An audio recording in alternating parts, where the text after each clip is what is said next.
வணக்கம் தொழிலே மதுரை மீனவ தமிழ் சேனலுக்கு உங்கள் அன்பு அழைக்கின்றேன். நாம் இன்னைக்கு கோபி மஞ்சூரியன் செய்ய போகிறோம். எல்லாருக்கும் பிடித்த காலிஃப்ளவரை ஹோட்டலோட அதே தரத்தில் எப்படி டேஸ்ட்டாக கொண்டதுன்னு இன்றைக்கி பார்க்கலாம்.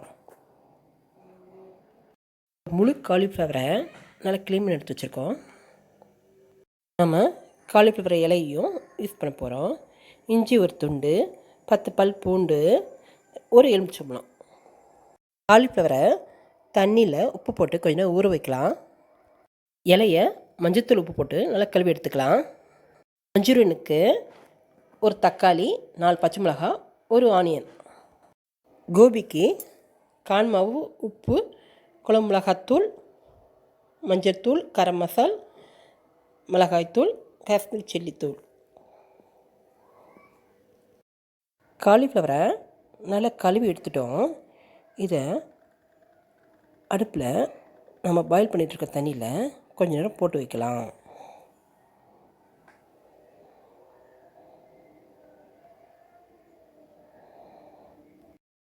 நல்ல கொதிநிலையில் இருக்க அந்த தண்ணியில் நாம் காலிஃப்ளவரை போடுறதுனால அதில் இருக்க புழுக்கள் எல்லாம் அழிஞ்சிரும்.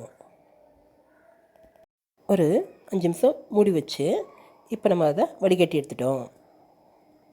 3 டேபிள் ஸ்பூன் கான் மாவு, 2 டேபிள் ஸ்பூன் கடலை மாவு, 1 டேபிள் ஸ்பூன் குழம்பு மிளகாத்தூள், 1/2 டீஸ்பூன் காஷ்மீர் சில்லித்தூள், 1 டீஸ்பூன் மிளகாத்தூள், 1/2 டீஸ்பூன் கரம் மசால், 1/2 டீஸ்பூன் மஞ்சத்தூள். அது கூட தேவையான தண்ணி சேர்த்துக்கலாம். இதை கொஞ்சம் கரைச்சி வச்சுக்கலாம். அடுப்பில் கடாயை வச்சு தேவையான அளவுக்கு எண்ணெய் சேர்த்துக்கலாம். இப்போ காலிஃப்ளவரை அதில் கொஞ்சம் நேரம் போடலாம். காலிஃப்ளவரை ரோஸ்ட் பண்ணாமல் நம்ம சேர்க்கும்போது சில நேரம் அது வேகாது, தண்டு கடினமாக இருக்கும். இந்த மாதிரி நம்ம சேர்க்கும்போது தண்டு மென்மையாக இருக்கும், ரொம்பவும் குலையாது. இப்போது இதுக்கு தேவையான உப்பு, மஞ்சத்தூள் சேர்க்கலாம். கொஞ்ச நேரம் அடுப்பில் இருக்கட்டும். இதே முறையில் நீங்கள் செஞ்சீங்கன்னா இந்த காலிஃப்ளவர் ரொம்ப டேஸ்ட்டாக இருக்கும். இப்போது நம்ம ரெடி பண்ணியிருக்க மசாலில் அதை கொஞ்சம் நேரம் ஊற வைக்கலாம்.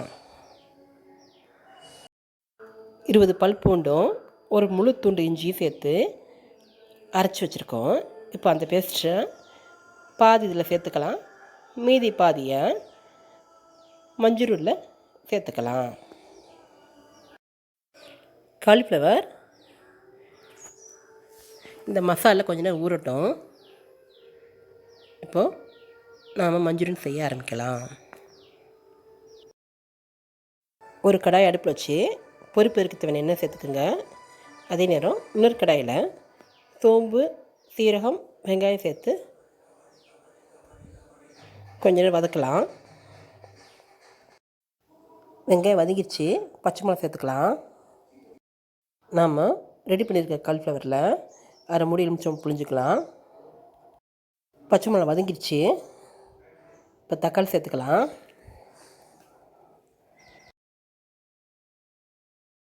இதுக்கு தேவையான உப்பு சேர்த்துக்கலாம். இஞ்சி பூண்டு பேஸ்ட்டு சேர்த்துக்கலாம்.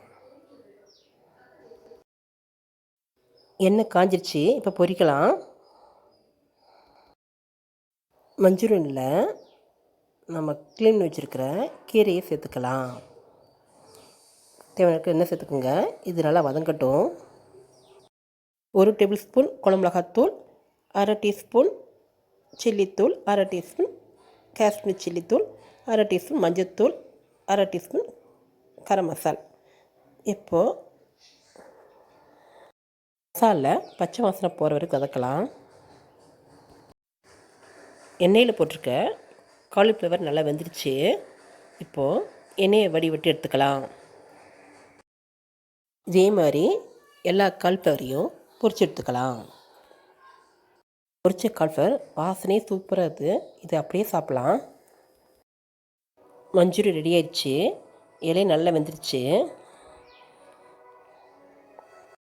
நாம் இதில் எந்த கெமிக்கலும் சேர்க்கலை.